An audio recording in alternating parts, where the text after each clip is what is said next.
So, good morning once again. How lovely to be together.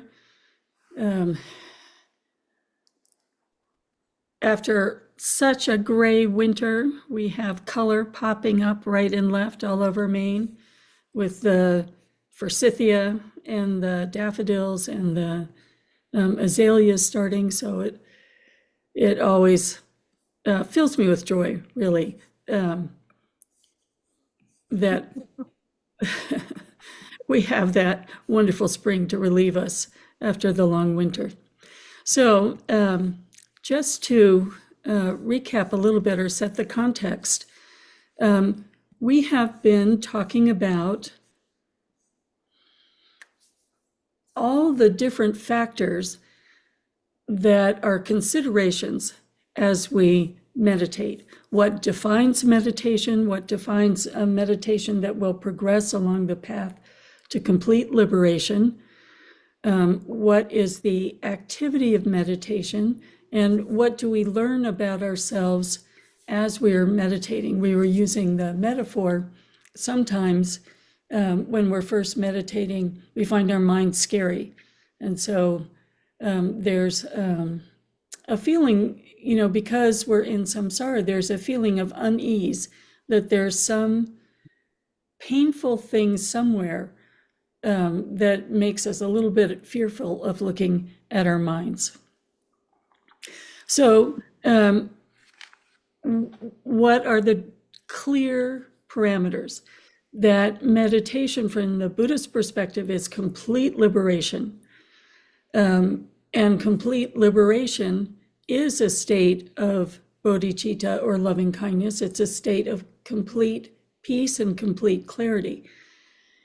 It is not constructed in any way. So in our lives and sometimes in meditation, we feel momentary peace, momentary clarity, but it's an impermanent state.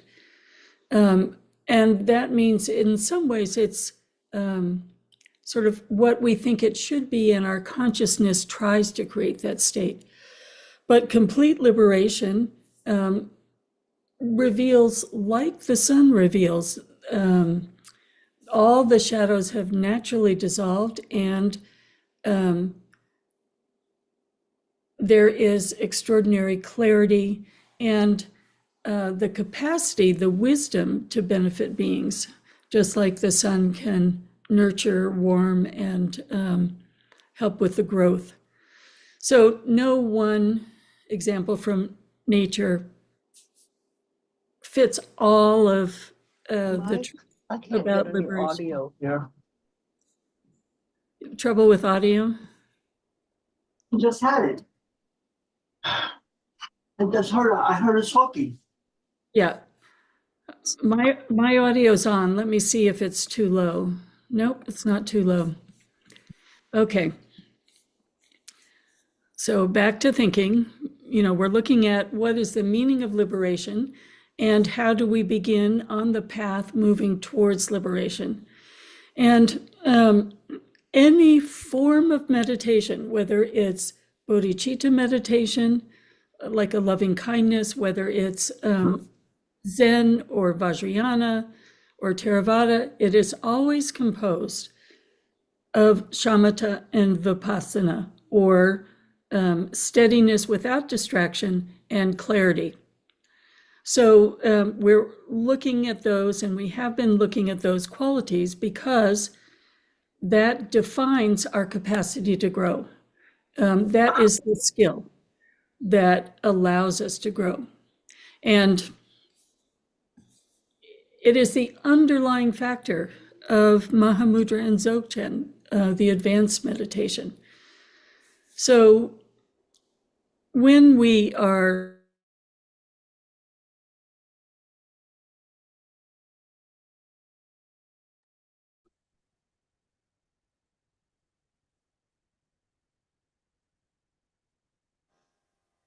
Khenmo, you're muted for some reason. all right, I don't know how that happened. How fascinating. It's happening by itself. Who knows? All right. going back to shamatha and vipassana as being the components of all meditation. And as soon as we start to explore what does it mean to be undistracted, we learn that there is nothing but distraction in our mind. Our mind is habituated not only to distraction, but to movement. So the distraction we might identify as thoughts, but just as easily we identify as connection with our senses to our environment, seeing things, hearing things, tasting things. So we really haven't experienced what undistracted, peaceful mind is. So then we learn about all of these different ways to monitor what is going on and to observe to help us understand what an undistracted state is. And as we were exploring Thrangu Rinpoche's thoughts last week, we were saying, well, as we become undistracted, we become more aware of the kinds of distractions that are harmful. Thoughts of anger, jealousy, greed, addiction, all of those things. And so slowly, because we're aware of them, because they're harmful, we're acquiring tools that help to weaken them. So making it simple again, we have guidelines and we have factors to observe, and we have this aspect of mindfulness that is monitoring, and it starts to feel complex. And so the Buddha simplified things again, and he gave a really beautiful example. He was talking to a musician, a lute player, and he said, well, how do you understand the strings of your instrument? When is the most beautiful sound? And the most beautiful sound is produced when the strings are not too tight, not too loose. 1,000 years later, Saraha, one of the great ancient practitioners, talks about spinning thread. Because you have settings. Oh, you better go hit the settings. No, here. Don't talk about them. All right. Let's see. Barbara, could you mute? That's a microphone here. It's with the speaker. So it says your headphone. All right. Let's have. Well, let's that's where the sound's coming from. Your headphone.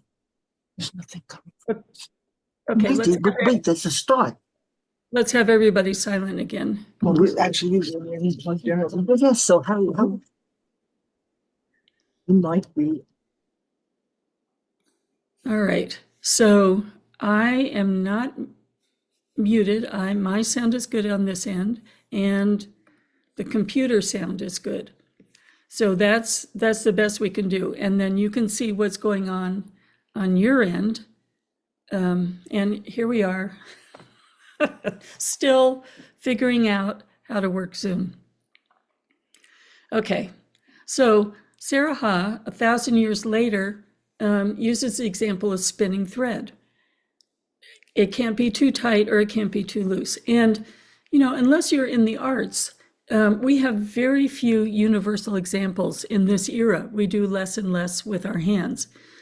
But you might have the memory of learning how to ride a bike.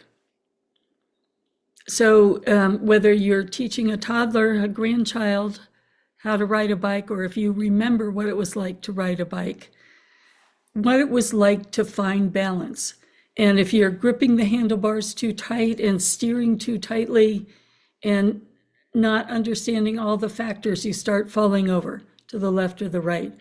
But as you start being comfortable with the multiple attentions of the factors that maintain the bike and bicycle riding, then you get very comfortable and you relax, and you can just even throw your hands up. So we're becoming educated about the factors because that is the skill of meditation. And then as we become relaxed and at home with the factors, then there is an ease a just gliding with the meditation. So this is all to say, I don't want to cause worry when we mention all of these factors, but they are important, and you will become at home with them. So as you're becoming at home with them, and as you're seeing more and more clearly, let's call our human foibles, where our particular difficulties are, where our difficult patterns are. One of the most helpful instructions for me came from Venerable Pema Chodron when I was studying with her Gampo Abbey, and it has to do with learning how to be unconditionally friendly with yourself, absolutely accepting all those human foibles, all of those small shadows, big shadows, all those frustrations that we have with ourselves, and just accepting them the way you would in a dear friend.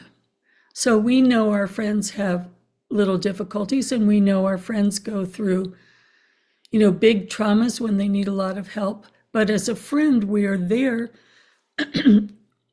and truly a friend, we are not judging any of it. We're listening and observing. So this quality of unconditional friendliness is that complete self-acceptance without judgment, which doesn't mean we're not using the tools, which doesn't mean we're indulging, let's say, self-pity or encouraging blindness to some areas. It's a complete self-acceptance and loyalty to our minds just as they are. And we can tell the difference because this quality, the Sanskrit word is maitri, strengthens us, whereas indulgence weakens us. So for instance, if we are totally exhausted and we see that we're just falling asleep, maitri would recognize the total exhaustion and say, oh, honey, just go to sleep. Whereas indulgence might be, oh, I don't feel like meditating this morning. Oh, honey, you don't have to meditate this morning. One is strengthening by seeing actually what our body needs, and one is sort of complicit with our habitual tendencies and letting us slide. And we all know this, and we see this when sanghas start to go off and when spiritual teachers start to go off. There's spiritual blindness in some areas, whereas maitri might be, oh, I can look at this for just a little bit and then I have to rest from it. Like if you discover the depth of your anger or the depth of your addiction, you might have to take it in small bites, seeing it with clarity, seeing how much it hurts, and then saying, okay, I have to rest my mind. Similar with trauma, can I touch it a little bit with clarity and then put it aside for this period of time? So this unconditional friendliness allows a tremendous confidence. And with that friendliness, we can start to really first believe, and then, or probably it's better to say, first to have faith in the Buddhist teachings that these aspects of our character are impermanent and transitory. So faith in the teachings, let's say, or even testing of the teachings would say, all right, maybe this is true. Maybe I'm not, unconditionally angry all the time. So let's see if that's true. Let's experiment. But this quality of friendliness allows us to open up that well of the difficult emotion with a support, saying, all of us have anger. All of us have attraction that can build into addiction. So let's gently look at this. And let's see if it really is transitory. Is there an irritation that comes up over and over again, not the worst one, but is there an irritation that I can sit with and see, is it impermanent or not impermanent? So our shamatha might be on our sense of irritation. Let's hold this as a focus of meditation and let's watch. Does it dissipate or not? And then as we see that thoughts are transitory, emotions are transitory, the difficult ones and the ones that feel good, all these states are transitory. So that allows us to then explore having confidence in our own Buddha nature. All right, if this is true, can I connect a little deeper and start to trust that all of it is impermanent, all the things that we are ashamed about, all the things that we wish would change or be fixed, we're not changing them or fixing them. We're watching them weaken, dissolve, because our attention is more and more on a steady object. So we're able to actually see the impermanence.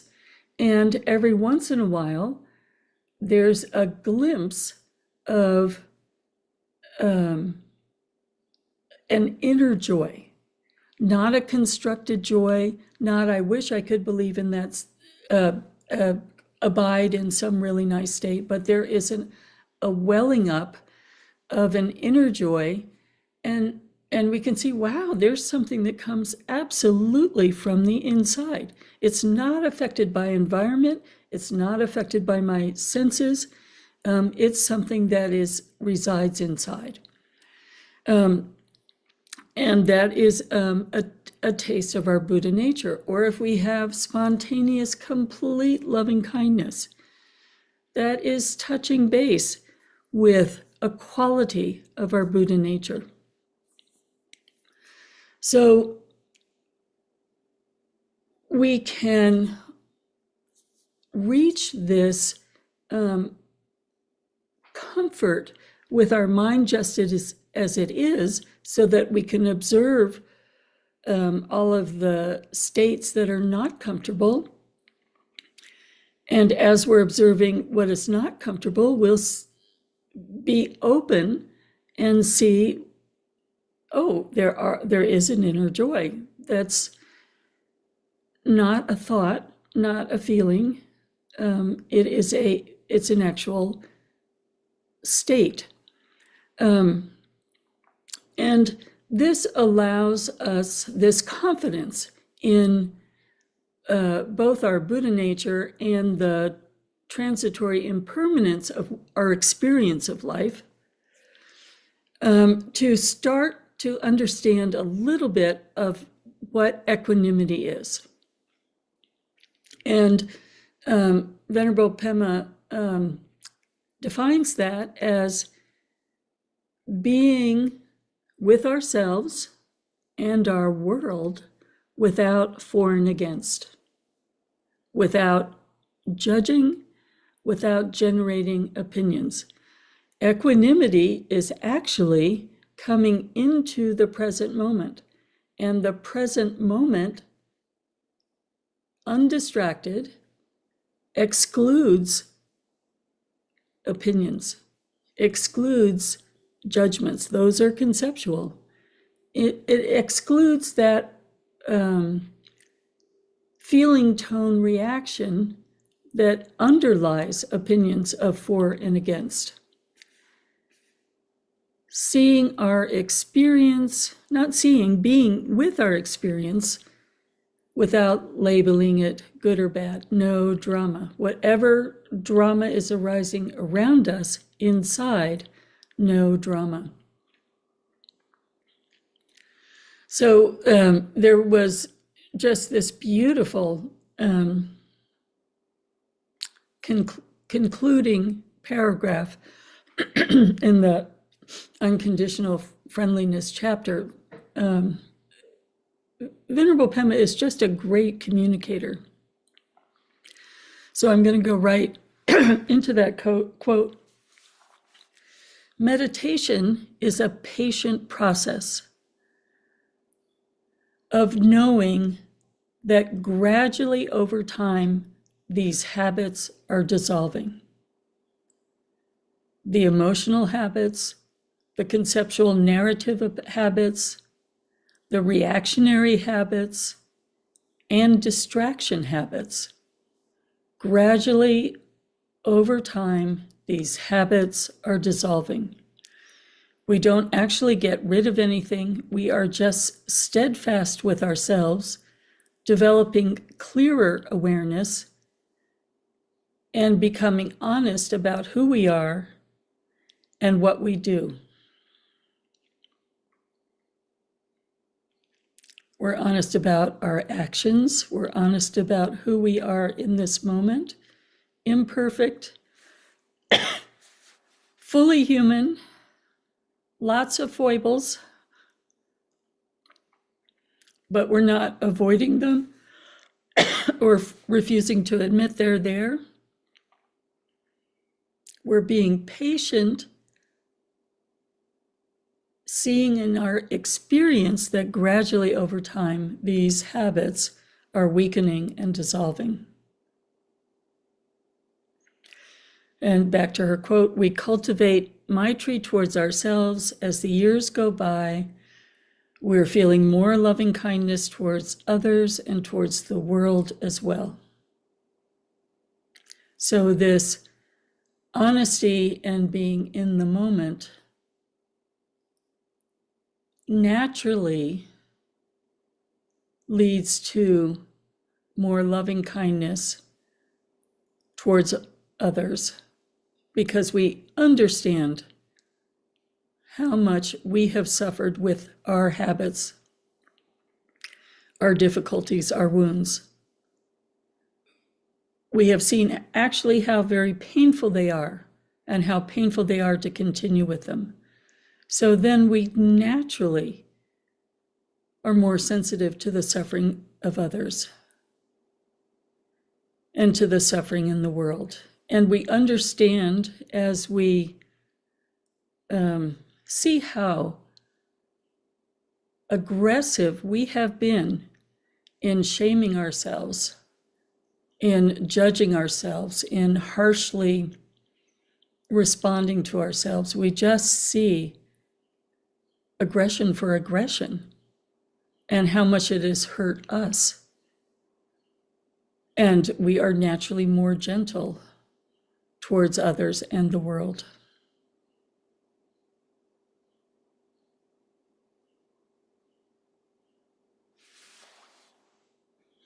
So let's take a minute to think, not to think, let's just take a moment to settle with that.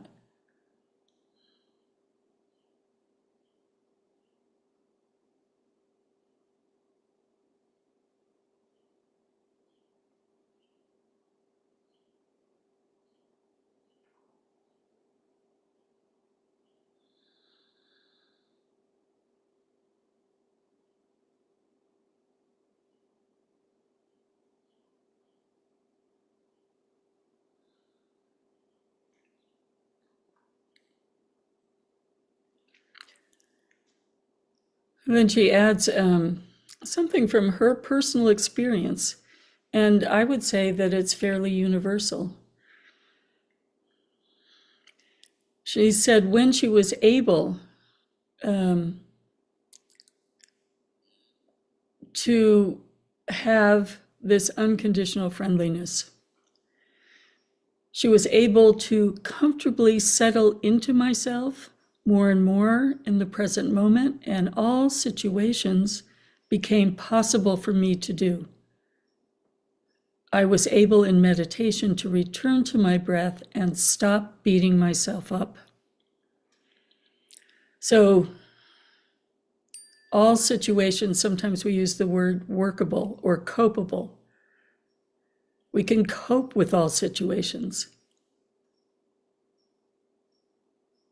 Stop beating ourselves up and return to meditation and find our own way. Like if we each remember riding a bike, we each probably heard all the directions in different ways, heard the sequence of directions in different ways, and we had to find out for ourselves how to look at all those factors coming into play in the moment and become comfortable in our own way of how we will use them to ride the bike and then glide down the hill with our hands off, perfectly in balance. So I'd like to go into a little bit of formal meditation. So let's go back to the preparation, settling on the seat, settling into our posture, allowing our posture to be relaxed. Then we'll do the very simple form of 9-round breathing. And the exhalations first are long and strong, then short and strong, and then even. So we're getting rid of any stale air from the night before. And we're opening all of our body's energy systems, refreshing them and opening them. So blocking your left nostril, then moving and exhaling through the left, long and strong. So you really push with your stomach muscles up. Now short and strong.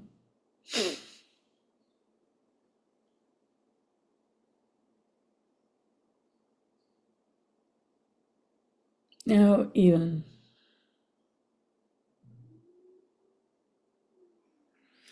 Then using other hand, your left hand, first blocking your right nostril.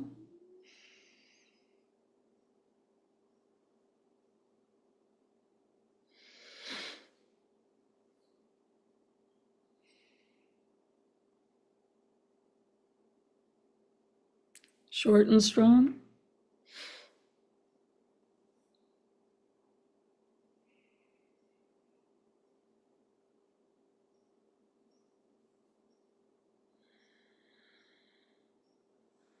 And with your hands on your thighs, both nostrils.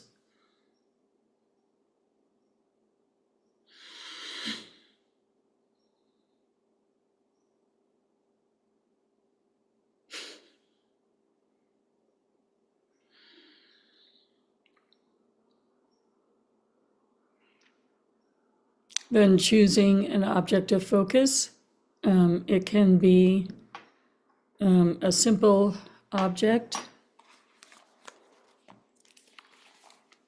So I could just put my phone on my computer. That could be a simple object. And every time my eyes move to something else, I know I'm distracted. Or you can focus on your breath. And if you really want to sort of tighten up your meditation, if you feel like you have a lot of distraction, then count from 1 to 10.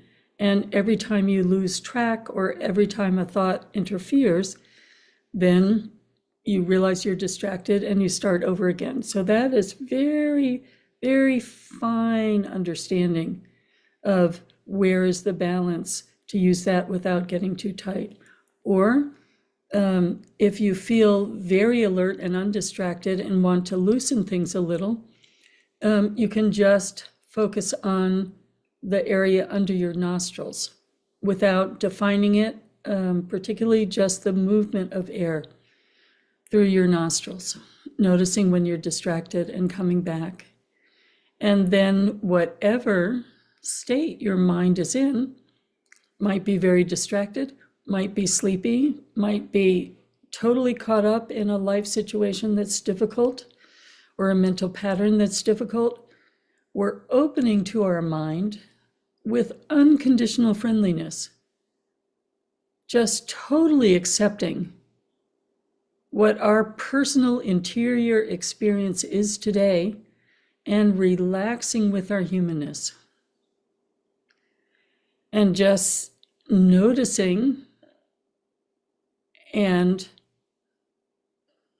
choosing the factors that will help you relax your mind into an alert focus, heading towards non-distraction.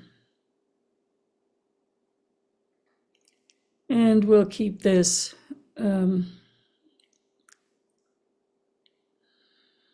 about 8 minutes.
And returning,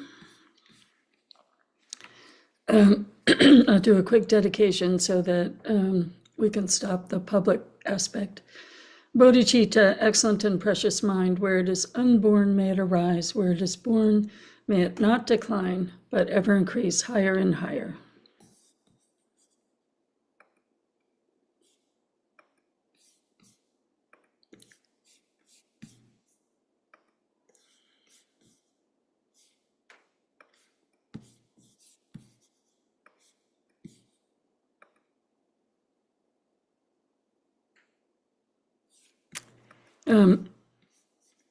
It's time for a little discussion, and I apologize. I still can't figure out, once I'm host, how to go back to view everybody. Let me try something else.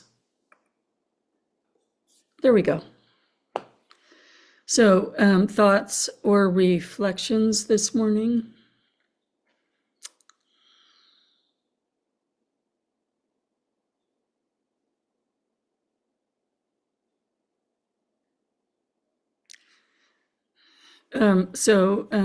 Annie and Barbara, I saw your hands go up. Annie, you had your hand up first. So yes, I would say that criticism and self-criticism are two of my biggest enemies. And what a relief to even think about letting go of that and just being, just that thought alone is incredibly healing to me. Yep. Really, it changed my whole relationship to meditation once I studied with Venerable Pema with that view. And Barbara Schultz, you had your hand up. You're muted, so we don't know what you're saying.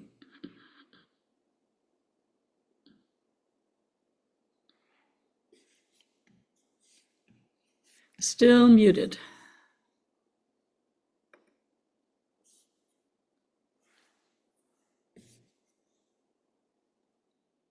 There you are. I apologize for my tardiness this morning and my computer ineptness.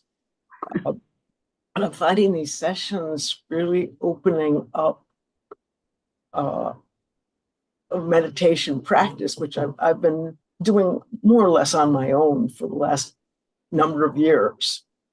And it's deeper. And I was using the legs, the leg activation during this. And I don't know what effect it has, but it certainly seemed active in some way. But I was almost falling asleep. That's not easy for me, being a fairly hyper type. But I like this. Oh, wonderful. I'm glad. It's new to me, and I'm a newbie. Well, you're so very welcome. It makes me so happy to see you. And of course, to see you. Barbara from Massachusetts, Barbara Creamer. Good morning. So, I've been riddled with thoughts for a couple of days. So I thought I'm going to look at an object because I always follow the breath. And I didn't even know I was thinking when I was looking at the object. You know what I mean? So then I tried both. And it was okay, but after listening to you this morning, and I've heard it many times, but I have to hear it many times, I realized that it's just what it is. That's the best I'm doing right now. And like you said earlier, about Pema Chodron saying that eventually, you keep doing it, it's going to work. You're not going to have this. That's very true. And so if it's a hard day to focus, then just accepting this is my mind today. And then I wish we had something, like I learned pottery when I was in art school. So I have a physical example of too tight and too loose, but there are very few, unless you play a music instrument, very few common examples we have of that. But if you can remember watching your grandchildren learning how to ride a bike, and how it's stiff at first, and then you have to just start to relax with your experience today. Yeah, absolutely.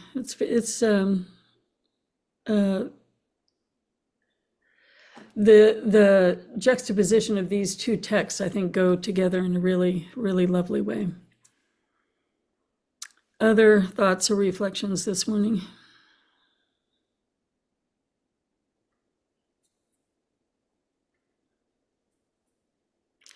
So, Michelle, you wrote that your niece was trying to join. Was she able to join for a little bit?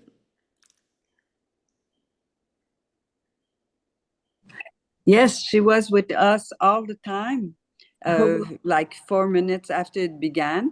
And now she went to lie down and rest 2 minutes ago. So she enjoyed. She had a smile and thank you very much. Oh, that's lovely. It's wonderful to Yes. be able to share with family. Mm-hmm. It is. Both of us have meditated a lot to go through all these habits, and we have been witness of one and the other, and our relationship has evolved. It is a gift. I'm very grateful. You know, it is just so clear when you were speaking of this relationship. If we could be as kind to ourselves as we are to these beloved beings in our lives. And this was the theme for me while we were meditating. Kindness towards myself.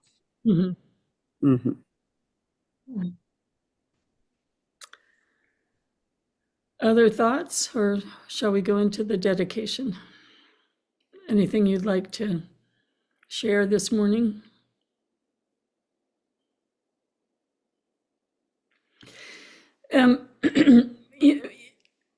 It's like anything else. These are the defining good habits. And if we don't have them in the beginning, when we, want to dip our toe in, let's say, into Mahamudra or Dzogchen, we'll find that the door is closed. It doesn't open without these good habits being in place. And so now it's absolutely a joy for me to just focus on these fundamental skills. Because I know exactly how they open up for me other areas. Okay, Kathy, if you'd like to share the screen again.